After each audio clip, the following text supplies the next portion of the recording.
White House is clarifying that tariffs on China now total 145%.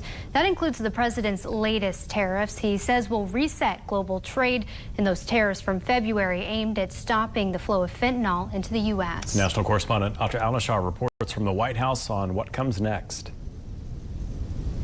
The Trump trade roller coaster ride isn't over. There'll be a transition cost and transition problems, but in the end, it's going to be a beautiful thing. A sense of relief already wearing off 24 hours after President Trump surprised much of the world by announcing a 90-day pause on individualized double-digit tariffs on all trading partners except China. Everybody wants to come and make a deal, and we're working with a lot of different countries. Treasury Secretary Scott Bessent says more than 75 countries benefiting from the partial tariff pause have come to the table and confirms the president will be directly involved in negotiations. As for China, they say they're open to talks. If the U.S. really wants to address issues through dialogue, it should take the attitude of equality, respect, and mutual benefit. And China firmly opposes and never accepts such bullying and hegemonic acts. The Chinese embassy in the U.S. reiterating in this social media post Thursday,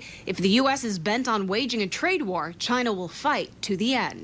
In its latest retaliation, China taking aim at Hollywood and will limit the number of American movies shown in China. I think I've heard of worse things.